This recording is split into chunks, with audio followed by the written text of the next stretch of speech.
Kenya twasimbe majani Yehowa ona Kenya twasimbe majani Yehowa aukona Kenya twasimbe majani Yehowa ona Kenya twasimbe majani Kenya twasimbe majani Yehowa ona Kenya twasimbe majani Yehowa ona Kenya twasimbe majani Yehowa ona Kenya twasimbe majani Yehowa ona Kenya twasimbe majani Yehowa aona Kenya twasimbe majani Yehowa aona Kenya twasimbe majani Yehowa aona Kenya twasimbe majani Yehowa aona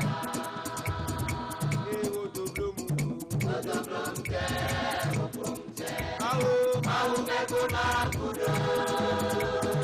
otoblomte, opomte. Mau mekona kudo, otoblomte, opomte. Mau mekona kudo, otoblomte, opomte. Mau mekona kudo. Otanunyana matokroduko. Etanunyana matokroduko. Onunyamela sinyo, koko menye debi. Enunyamela sinyo yata sonunyana. Otena tena, tanunyana. Otena tena, tanunyana. Yewola ye, tanunyana matokroduko. Edela tanunyana matokroduko. Tunyamela sinyo, koko menye debi. Tunyamela sinyo yata sonunyana. Tena tena, tanunyana. Tena tena, tanunyana. Tena tena, tanunyana. Tena tena, tanunyana. Yewola ye, tanunyana matokroduko. Tanunyana matokroduko. Tunyamela sinyo, koko menye debi. Tunyamela sinyo yata sonunyana. Tena tena, tanunyana. Tena tena, tanunyana. Tena tena, tanunyana. Tena tena, tanunyana. Yewola ye, tanunyana matokroduko. Edela tanunyana matokroduko. Tunyamela sinyo, koko menye debi. Tunyamela sinyo yata sonunyana. Tena tena, tanunyana. Tena tena, tanunyana. Tena tena, tanunyana. Tena tena, tanunyana. Yewola ye, tanunyana matokroduko. Edela tanunyana matokroduko. Tunyamela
Tata ya je leji kesi agbe leji me tata ya je leji kesi agbe esa subala wo mi to ene ni atro ti Vavan anunya me bie na amagbotopo ma de sia de vivito amoyo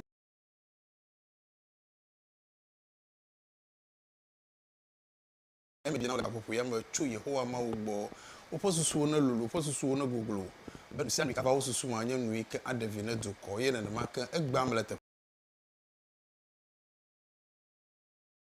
ni fachu mebi Yehowa ma opanu nya ne be bia yo kata bia ga mi bona egba atum adomu oto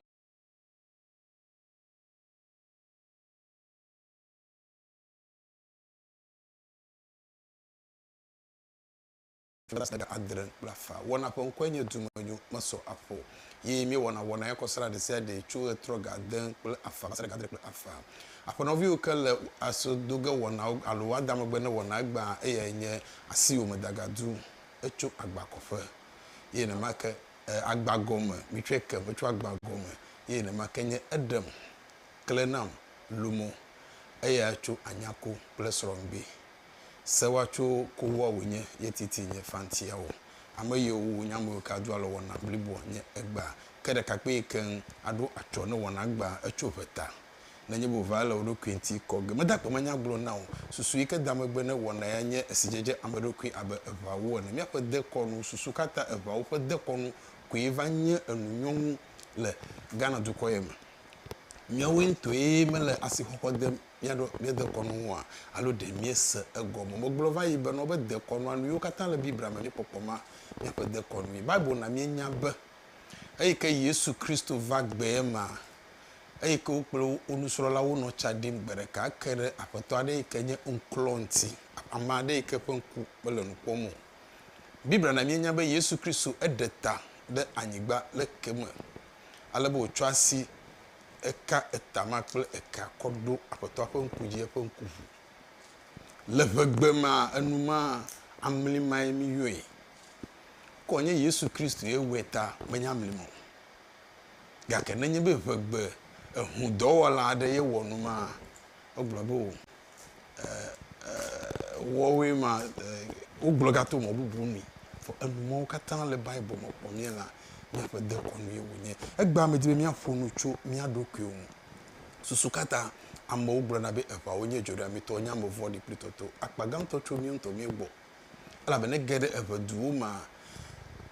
busu nyenye jori ami to nyenya enye kesi no to na mado ne yire duaroma akpobe hun ado le duade ma chu jijima meken enu wona konye be enye yemefa ne we mon fiego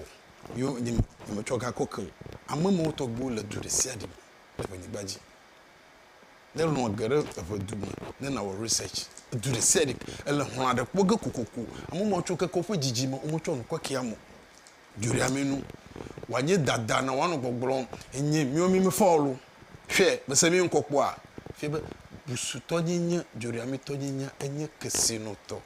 ewebe na nye ba mo kpoga wole duga uma no pa mo kukura po va diama atra gbokura amaro gbona bi obe igo ela be vovo vo ne va be nyigba dzia enu mo de ke melio do kama bu no jodo ame kritoto ne ide be nyigba dzigba melio vo mi fa nu mo de tam ne mi do kuo ewo be mi vi o katan zo mo ba kpere du konti be du na yire ngwa melio mi na mi de susu o to gbele mi do kuo dada gbe no no ma nyeme fa ne we nyeme choga ko ka o kritoto ma petia enye kesino nu pepele ne amaroko eto jori amemo no mina me jijo ala be kekema langoyi egba me di be mi agere penyi gbaji mi nu foga kude mi ape MP so amoyo le sewo takpepe me le penyi gbaji ya mi nu foga 20 mi di mi apopo do e wo mo le ala be amemo wa dola wo nye ne pedu o de mi do wodura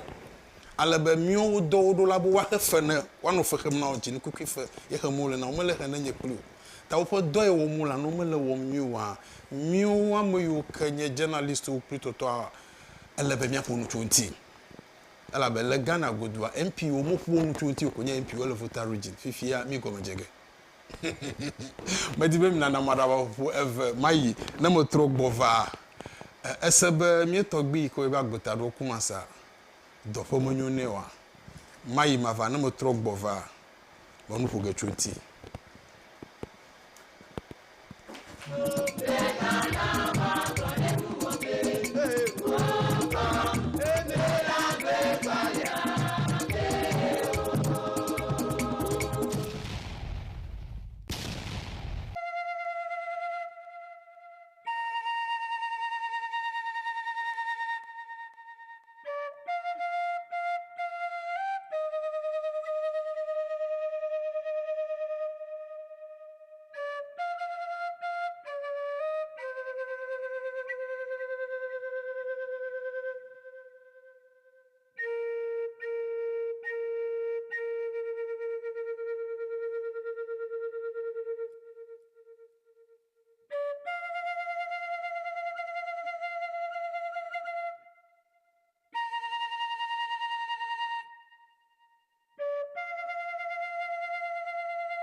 Togbi agbesi awusu evelie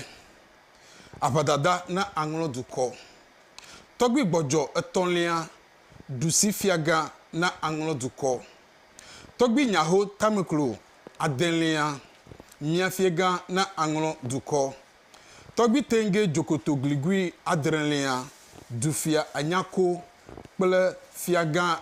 amugo bego Togbi tai agbozo atonlia Togbi jelu enelia dufia Togbi gasiko enelia yokata cho jelu kope ple fomawo kata cho vevesese hele gbefadem ope Togbi ope vi amado ope nyune yikele epa gbeno ya woye be agbotado kumasa fe kuku efe kunu wowo ple edidingu agbotado kumasa fe blanyivo eve ye no si hafi oyide togba ugbo ke efe kunu wowo ayi ala poma wedre ba leti eton afe nkeke bla vovo adra ikenye fida ikelengo na mi fe kosira de kayi yo ho amenugba ava wo de ikenye keta hena efe kunu wowo fe goma jeje ke poma wedre ba le fida gbema yo ho amenugba va eyanto fe afe iketere sukui ke oyona be Zion Basic School ame fuma wano achododo tohe ademe le fienyima hena za nono kple Togbi agbotado kumasa kele ngufo ke kenye memreda leti eton ape keke bla evovo enyiegba ikenye memreda indiga asheke kple afa wade subo solime na agbotado kumasa le keta sukui ke oyona be keta skome ke le soli wowo megba wako amenugba adora togbawo fumawo le novi pe lolawo kata kpem amenugba pe ahosi ko glede yanye sroto Vivian afi kumasa ke eviawe nye Raphael kumasa Lydia kumasa Justice kumasa sroto Juanita kumasa sroto Judith Kekeli kumasa Ahaji Kumasa Soto Jusita Kumasa Kan togbi ovi we aton ye no si ye vivide enne ye no togbi alo agbotado Kumasa si hafi oyide togba ugbo Efe lovo ne jujo de mutifa femme magloba mele nyedo hatio kata fe afodum ekple nyedo hatio kata le evenyigbagia hele hedenui hedomna miatogbe agbotado Kumasa Efe lovo ne jujo de mutifa femme ela be program ye wo mi la wo wenye amayu ke bono interview wo na le program ya ji aha ye na ma ka nui ke do jujo na la koto ya ntinye be ne mi pa program vo no kale bo ayo e ma ya nyi fio enye yo ge ko be nya na gbula ben next time never try ya kokpe e ya na gbula ja agbalo tepe ka ene sanu ya kotwe ala gbagbajem Kumasa Yehowa ma wona do alo tagbi awizo ese agutaro Kumasa fon kokko nya tafe wa manu gbo ike ne pa krumi wo ajerodo viade ko afiam afodo pa be viaine ko e ma sei pa trotronya nya tafe ba wonu blagina kado ko ma mi ado baba no ko ma baba ko mi ado no ko ma mo don ki be mo wo interview ade ne poku re West Togolanti mo no bobo hey am ekpe togbi ya for interview mo no bobo gbe magbo but lekeke wo la ha Yehowa ma wie na mi yo ga ho efanu Adam obe birthday aru hali nanye be birthday anya pasi keke mi dredam kabakaba mese bobe mie mama yo le fanyigbaji awodo motoreka edu afa jigbeza nyi chofida ike bayi ikenye mama abuya evelia ike chovumi akosu feme mama abuya evelia obenyi cho driver ya ye na duwo jigbeza Yehowa mawo na yirao mie didi o katanye be susuye tawodo fie nyonua susuma ne vame alebe de tugbeo kple mie tonyonu ke akpo onu wona o zonzon wa fodeda wa soro nuchu emanye mie mama abuya evelia nyema ke vevelia nye mie togbe ovija de ike hadu efe jigbeza egba eye nye mawfomo rich love aniaku mawfomo rich love aniaku obenye driver nyebukula pe vie wonye okple noima pom nele egbenye fe jigbeza Yehowa mawo ne na wa gbedidi be jila wo fe didi o kata ple susu obucho ntiwa na ava eme na wo fo achu leke fo warake wa ya egba mega hole tefe ya akpe ahanye nukpola wo be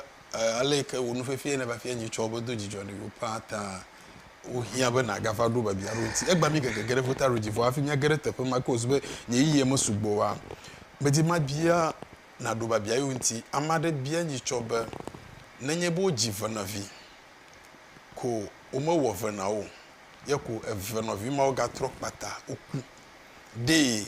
le de konu me de hie bo aga do esinu fe na wa lo na ne do le de konu le bo wa na wa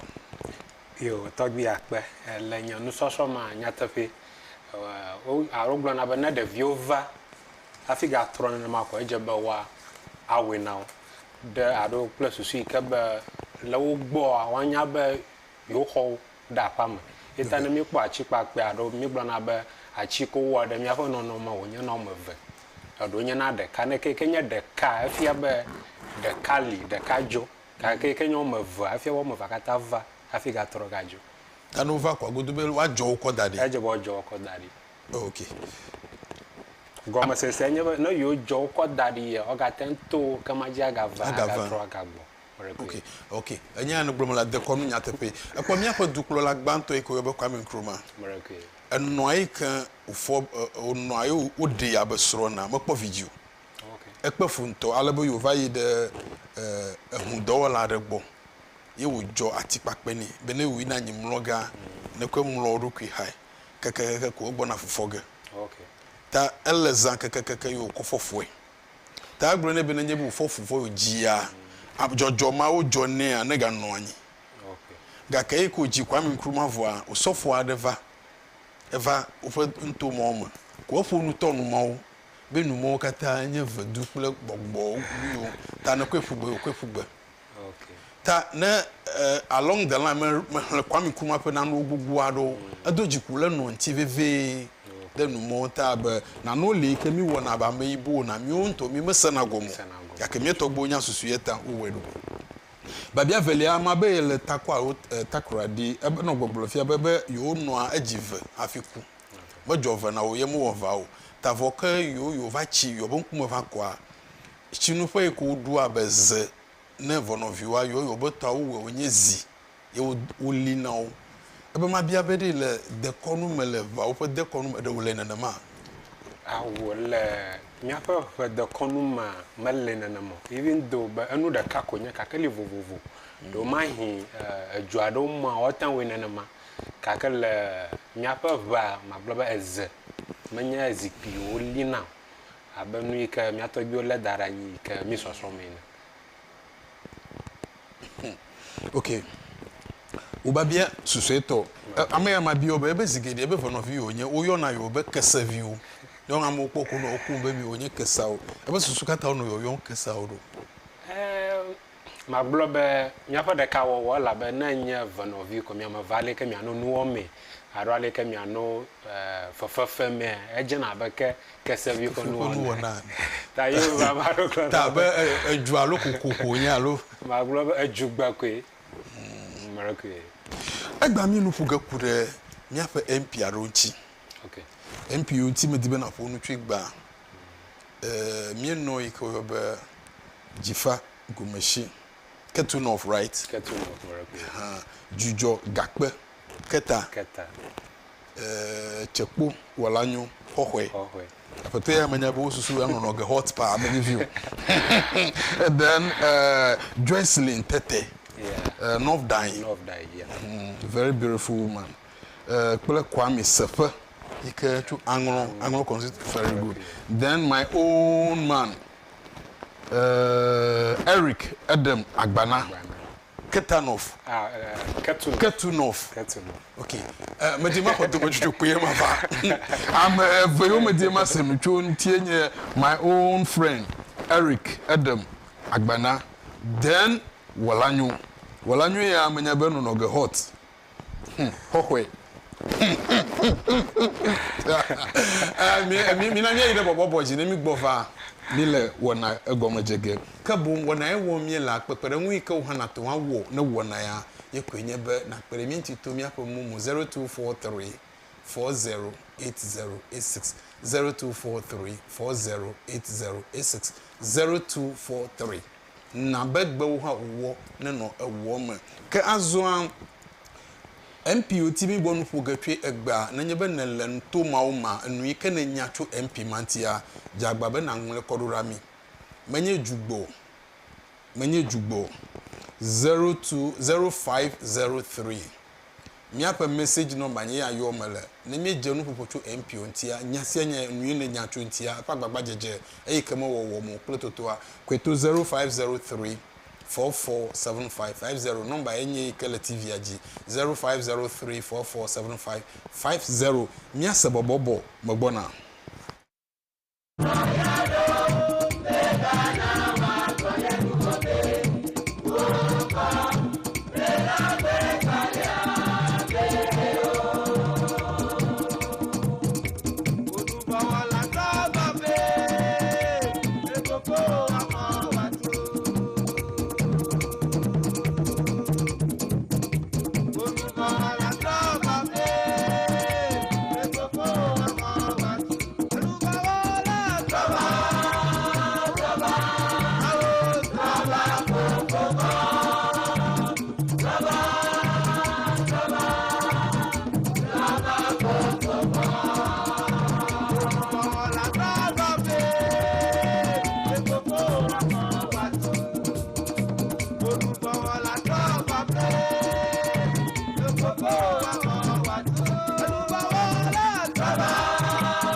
meda kwe na hoji gbode mi yi gava tu efo Godwin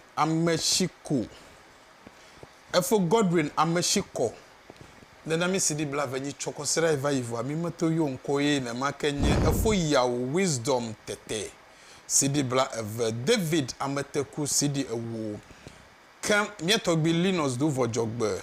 Victor Koku nyude ka vojogbe nena mi sidi bla vodeke Victor Koku nyude ka sidi bla ve mi mama Patience Afia Changbo sidi bla to vodeke Frank Kumuzi sidi bla to Numaji Ben Jito sidi bla eve Abraham Yao Lechu sidi bla eve Christian Kwame Amegache sidi ewo Thomas Jedodo sidi ewo Francis Jupiter vojogbe sidi bla vodeke George Kojo Gatogo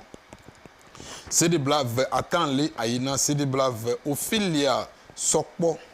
sidi wedeke Beta Amekuji sidi bla tonvo en Isaiah Zuto sidi bla eve uha jagbagbabe wo neno ewo ma Adam nanya be mi le mi nkosema mi age mi afa MP ogomocho Adam Agbana alo Abla Gomesi Adam Agbana mi age ogomocho Adam Agbana tananya be Adam Agbana pe picture le mi si aneva mi age Adam Agbana me yele mi atrebe ele Ketunov mi akpo ekova epene nenye ya o first time konye ya first time very well, very young guy lucky o cho hele wo ntoma menele ayo togbi akpe adojijo na mbe egba mele Pan African TV de mi akpe ngogbe yi na doji kama globe le vota tami bla ba dumavi ike mi atogbi odo hamolo re bo ba mu na doku atoji aro tepe egli atoji glina aba mi akpe maklima mono na nwo atoji glina kanu ike jonye be le nyona ma aro ma globe nya jeni afa owu aro fo ma wie ve ya ma chale constituency kata klo ke enu a ma globe edole miaji kaka maybe ma wo be fifia no tonton wi kama globe 2024 no tajo nyawa be voter times na me have a project and konkonye dumavi dumavi akonya be miawa be dumavi na de do da chike la miachi eta kuku akra we ma do a symbolize be miaw ha do ma ina na le miachi aro do da share le miachi le miapa vanyi gbaji ta no project are no ovenu senior high school agodo ika amore la ka mi no project mo mi bo ka je ba mi a cover te pa mo manya po ko mi no fima we ko mi apa MP va honorable Adam Agbana yo va bo ka mi to na mi a joy ta ma globe afima madogo honorable Adam Agbana le ka vuka afi va zu MP na te va nu ika makpo ika honorable o ma je be mi a adakpe ne aro mi a adonu sen ela be mono Georgia last year ika obeya na scholarship the view ika be this year aga wo ika be over 200 or 300 scholarship yo na Georgia ro school view katale for constituency kwa scholarship na mo ika project to nchoma kpole Havalavi rice farm ika ojebe yo ana miato aro miade to ika rice agbledema yo akeka agblade aro yo support ta le wonyaba youth aro le young ta mapora ba investing aro gagam da mi aso hel ma aro mi akpapan da mi aso hel no alaka go na mi global sport aro afọ ball popwa ati people so far pe do we kama pole constituency anya no ika mi aso hel aro mi amoyo ka gbagbaje ma mi onana mi aro mi anusom chogbo especially for leadership ta ma global so far enya ba America na me honorable enya maika ipo nu wona wa do ipo dodo ale ka oju aprom aro ipo constituency aprom enya nu ka do na jona malaka babu kanu ika mapopon fifi la enya ba na jojo la flow ika talk bitamuvi nchore mo no nyiko ko ma cha flower kata ma ko to do mo le la flower nya te pe be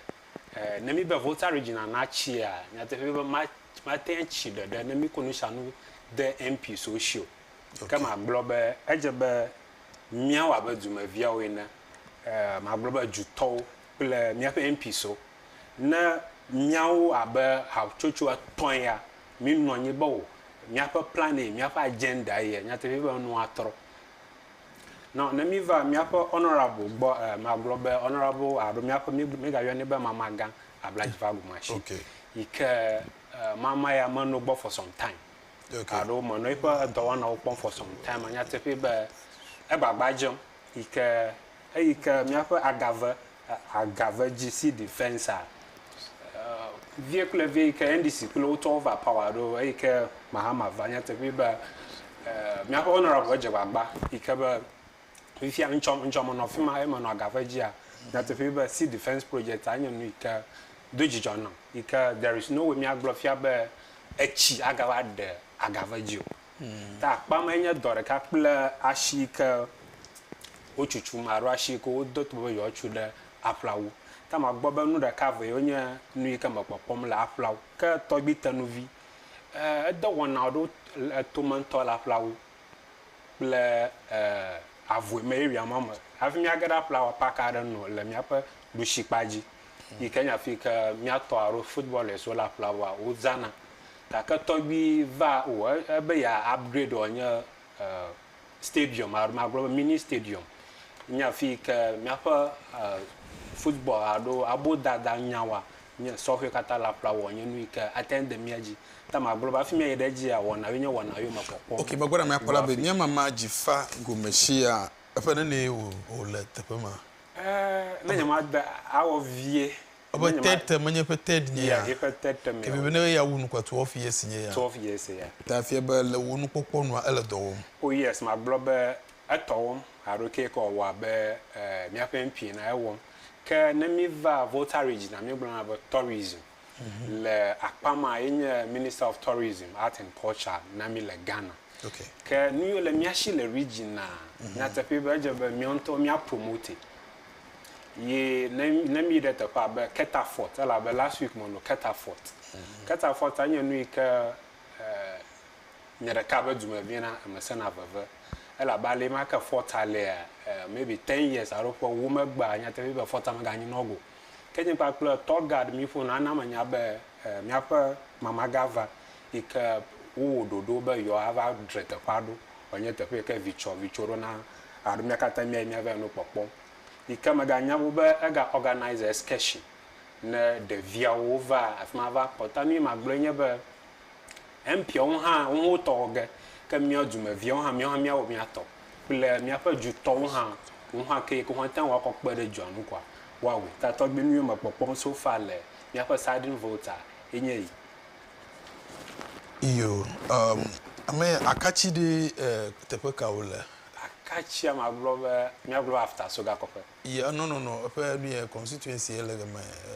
de pele nu ya me pere ketu no finti odi awo ma aglobe mi akachi north pela akachi south okay because amara jiji be anya MP elegma for do okay MP la fi me honorable ahia for Bernard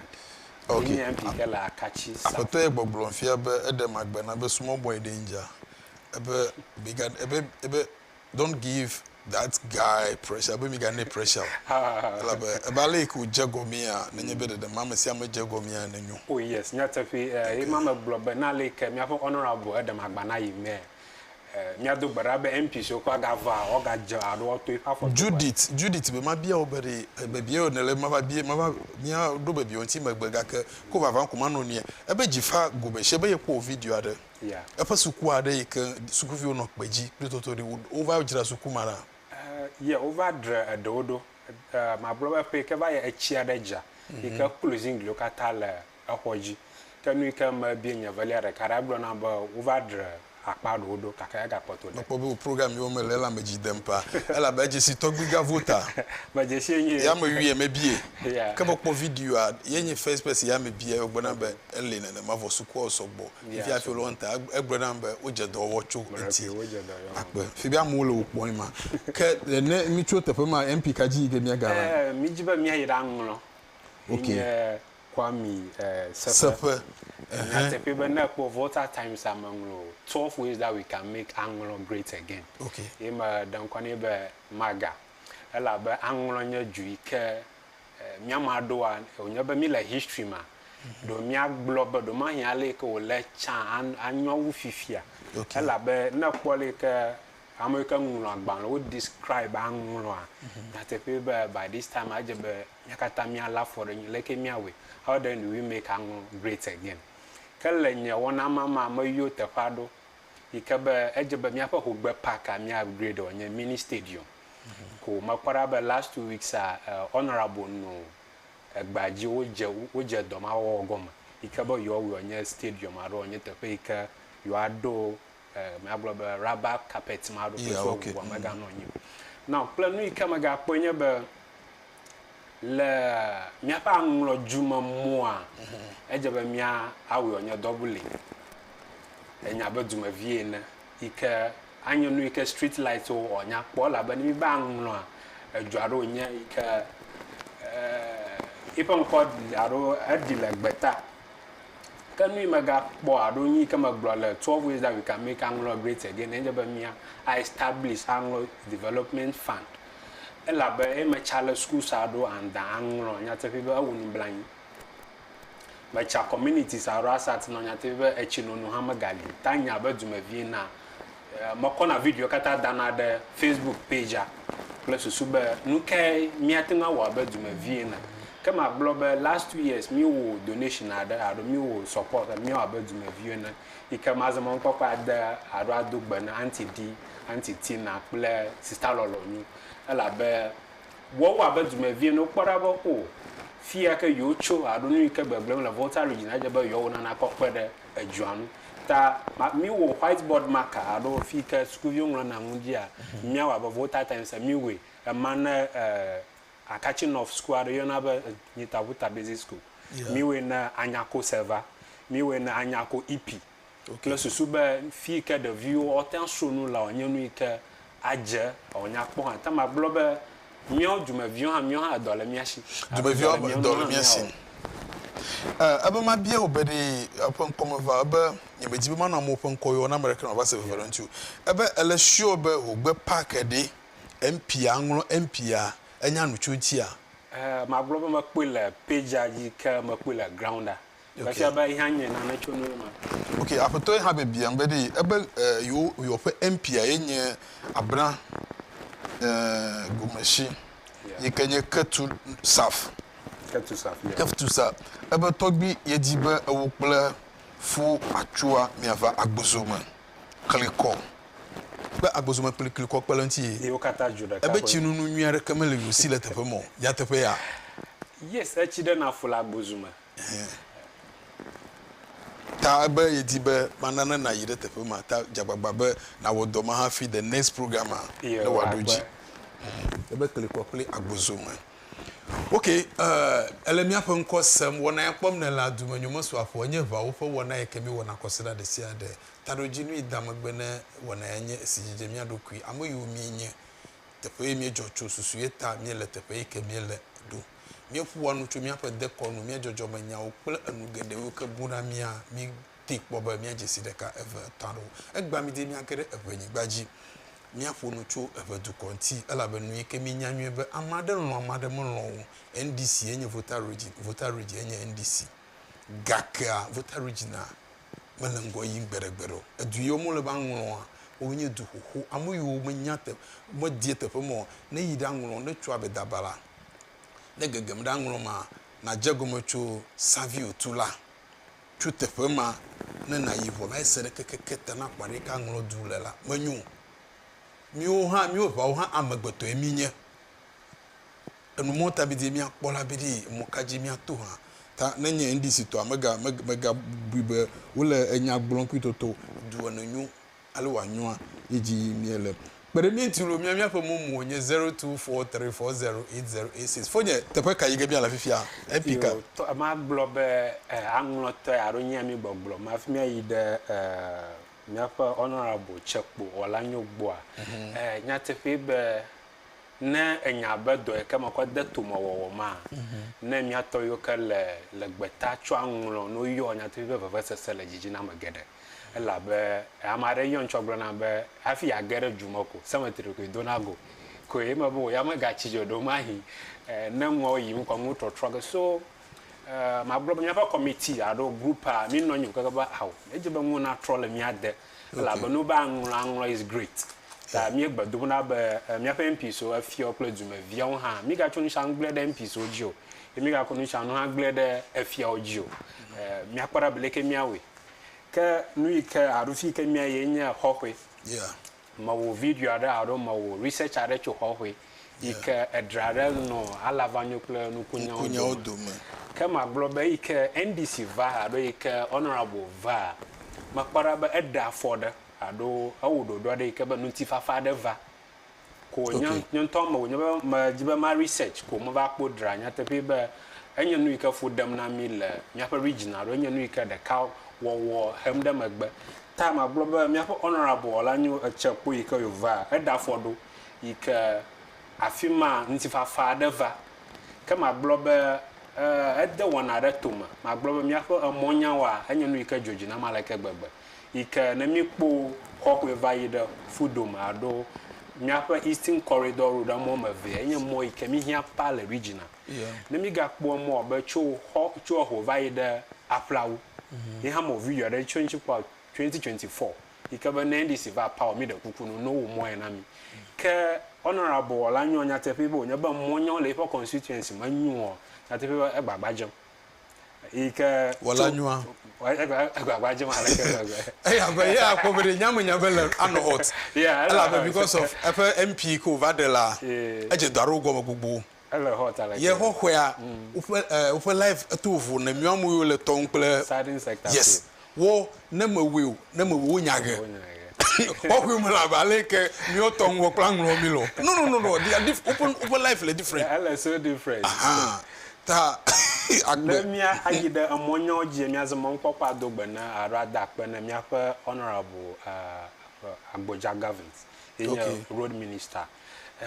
amonyo le regional nya tefe no trotron emala ba China ala ba na mikpo ohwo vai da menya adakruto fe MP enya adakruto fe MP ala ba amoma da ja le mia fa sadin sector enya mia maro mia fa fifafa ala ba na zumuma ji yi da ho gbo nya tefe ka fifi a le mu va do mo nya tefe ba ajagbagba na next time ne gbo na jagba na ko videos ma ove for do wo pe videos a mega nye be nu ko mi ko le gbo mi o ala be vo be bia nye be de Agboja menya Agboja marako enya Gavins be bia nye be de o le nu mo wom de adakruto de ele do on la adakru oh ma globe ede wona de cover to mala adakru ke nu yo ma globe scholarship ihan awona skwaro akpakpam da so hewunu ka amoda cho na cho jofi tu na afina dogora daklu amoda tu da fima nchomoto amomaje nyata pe bo je do wole momaje ko anya nu ika adoji jona ma alaka babo okay apoto ya gbogbo fie ba be ye fon konye komi akuse alodi manya bi akuse wole no pomchu ebe MPU kan ufa do wa ikan meleji miwa ebe ebe central ziofi ebe ho central yes ziofi akachi south pele akachi north jagba ne miekpa ho ntomuma alebe the next year na ba fonu 20 yo ma ebe ho south ziofi akachi south pele akachi north yes ma globe ne mi gada akachi north ejebe mia ododo ra cover do ma globe mia for whiteboard ado body kemi wo ko na sukuvia wa akachi north mi kokko ye ela be na ide community abe nyita hutai na nya tefe be wonu blan ni mejibe mi ide tefe mo ela be mi mekoye pere egbeto nchuta ava de funa nye producer tania yiji pele mi chore sefa mi de wolanyu fifie mi chole wolanyu mi de tefe ka jujo gakpe yes enye keta afi mi de tefe afo dani ahiajo be dakpe be ne pele mi nti pele cd ewu set podo ahia dife cd blaton voreke nkonya secho set podo ahia dife William Kata nana mi cd bla Lucy Maunyo Kwachenu Sidibla eve Kaiser yes okay Sidibla eve Kwashi Setonyeme Sidiwedeke Winfred Asiwoma Ajima Sidibla Aton Philip Kobe Amaglo Sidibla Vovodeke Big P Sidibla Vovo Aton Sidibla Aton vo Aton obe Maniga na Ochu Anthony Koku Bubi Sidibla Vovoreke Godwin Klukba Sidib Eton Martin Modo Sidibla Aton Martin Achu Modo Sidibla Evovo Aton Teresa Sokbe Sidi Ewo Akpo wa mele mi ekpomfia wona nya kpopom na lo apato pe ransi o kata yi mo le ganya onyelo egbi o ha pere mi nti be mi akpo tefe ike yige mi alalo mi yi ifia mi va do Jijoli Keta MP Keta mi akpo fe do wodo yo togbi akpe ma blobe Keta nya dui ke edona Jijo na ma like gbegbe ela be grandfather papa le chafua moda Kenya auntie so kata le Keta amadogbe na mi auntie enyo for Richard amadogbe na mi kata le Keta kama blobe na mi kpo mi apo honorable pe do na le Keta ma blobe afi jududu ikejo wode wona reto me nya mi apo Keta portaro Keta habo ike elle face omennem ke echo mono Keta aroma to Keta in a video kama post recently cho mi apo Keta fortano ma blobe Keta forta inyo nui de kai ke miji le sudden volta ela be na forta ro porta vakwa nyate fe be ege adi fufuru ela be amnyamo katakata lege anya kata nya gbova pe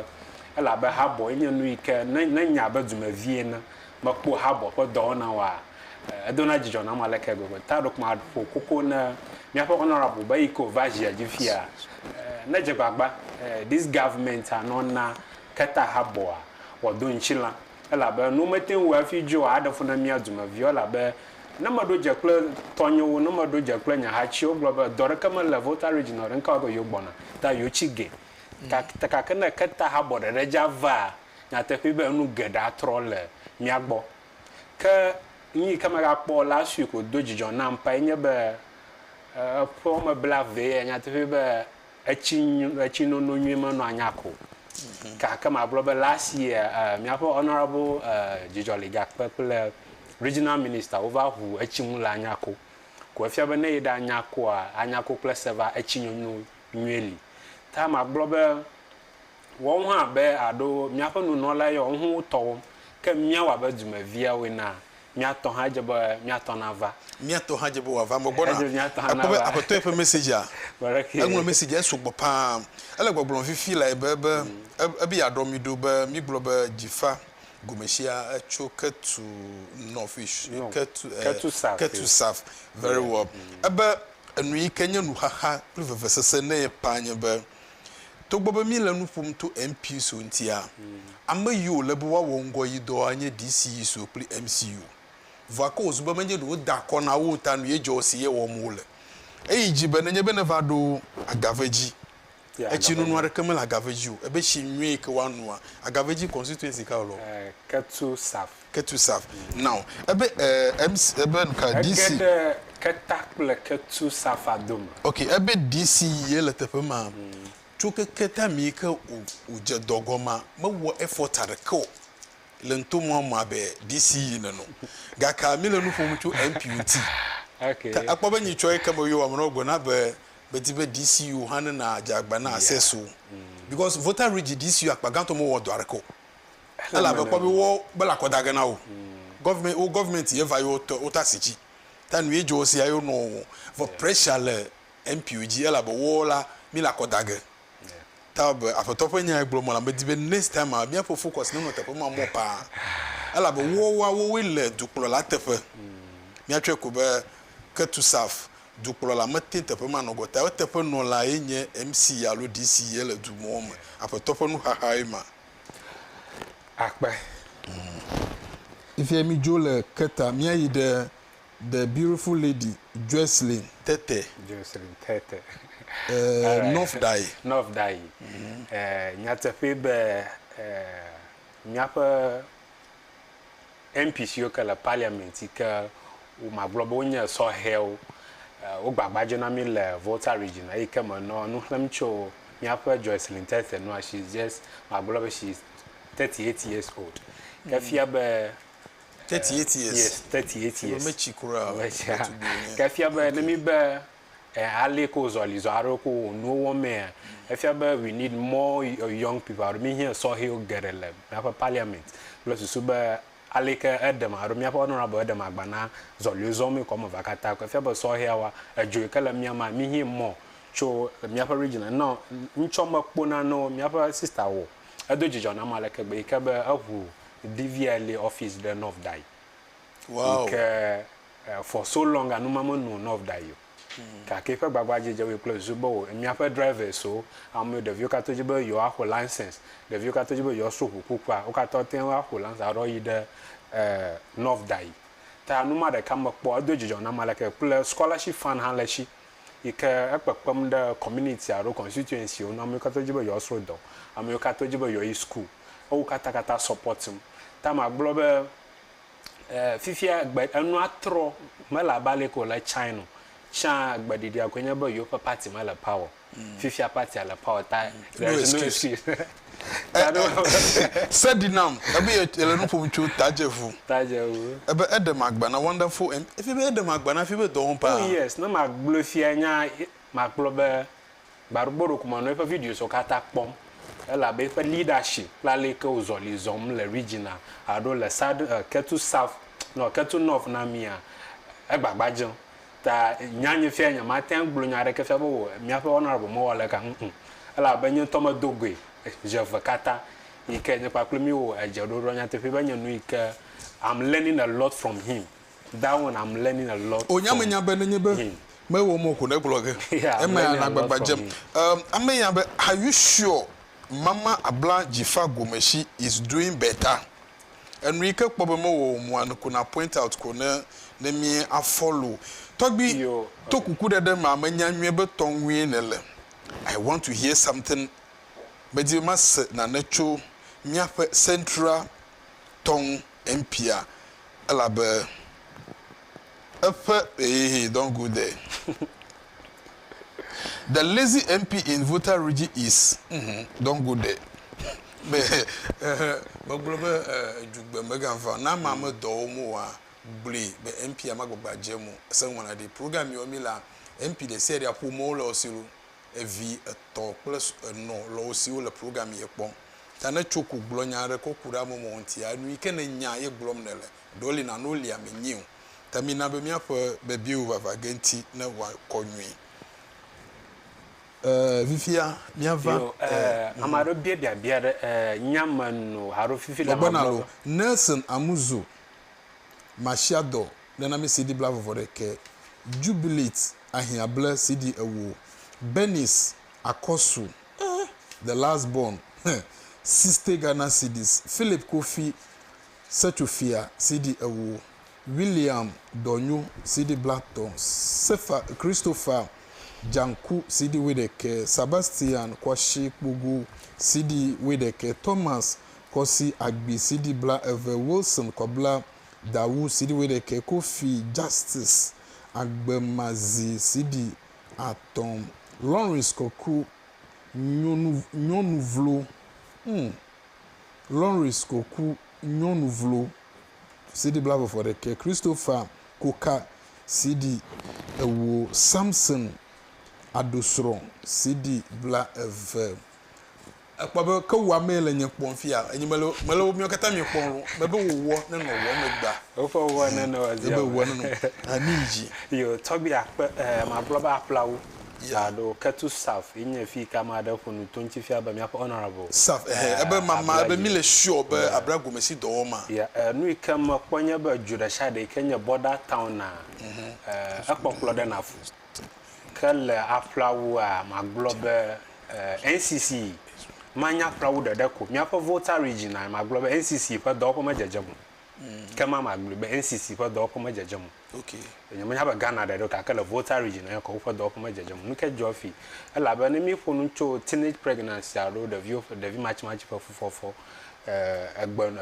anuma de jagajo no pla enu yoyo a edo vo de mia so hell ma ro mia so hell ma la mia for voter region ta yo we be ne mi po community get the fear the vi get na club mi adomi kulen gbegblem ela ba education amalio okay ta na ma kokoko na MP so kata ba no equip NCC the ground na plus so ba we are the future leaders na mi so here there is no guidance about education mal mi apa agbonu nyate pe ba enu agbegblege ta ma globe adowodua ko nyanu ike juma viola plawo jijim kama kwa bale ke togbi tanuvi zozome there is hope for Aflawo. There is hope for Aflawo. Mi bonu foga kuremia togbi ikenye voter regional minister nti. Yes. But kwa bobe nu ko mola togbi majola voter region po. Ga kwa bobe nye man now just 1 minute pe nye yi electricity nti nye. Do kwenye manya ba Donald Long no manyere ka ma biana do kunye ma. Ela every day ma pomlet for the shade. Every program la voter region ko mi apa honorable minister ro mi apa honorable James Gonu la fema efia be alododo a malodom ejibenka regional na chireji tamazimo mpopo ada akpeni adolo ne be ha nanoji kama aglobe mia wa be voter times na awu amado ekunye be dumavi mia dumavi de nuko jeba mia wala be edoda shile mia sha be dumavi na ma aglobe na mia we kanu tetele mia nu ika nanya boho mi attend na community a nanya school kwa mi attend twa ba duma vie na mi we eta na komodo awia klokuku agwa fia ma la mi original fa chichi time do awia klokuku Rafa edo jakpasu na mi sidi bla en apato ya be de jagba na va Germany anedo asikuma jonshia ineje pekimoji kwa left side na yi obe na va tepo ma MPA le tepo ma na kan ko mo ma nyonya tepo bla obe MP am vega duri obe MP le central town obe mi jagwa mi afo no 20 ta we amala yi na go alaba nye yi shi trend ya ga ole bo akọ support wona am ba monta mi asa egbetore tepe enya negbedu na marelia na yikumi adu mazimo nkpapa edogbe na voter times followers so kata mo kata mi video kata shemanti di mimi na Ariam Evelyn Dora Peace ipa family o kata la po mazimo nkpapa adogbe na mi ma blobe am kata mi support him voter times play do my program and support me chacha aro mi anu ta koyim anu nu jojom le region anu dam de mi afa Facebook a nya ta pe ba mazimo nkpapa ada pe na mi be miaweli enyi hameli hameli medakpo manya gbro na mi metotogbe akoso adele ya belete fe ya kple asiwo medagadu edem klenam sewa kple titi nenye be mega ne monu popo bubua amadu ike kpere na ti okplo kata ole evedu odum deji tonu ma ovavaga ogba kperenti ale be miawe wa yedeji emene nyona mesia me bye bye.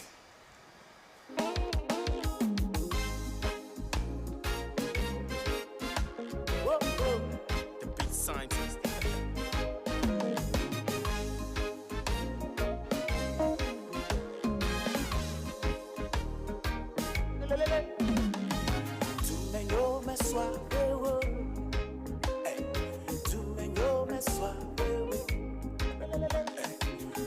yo me suave,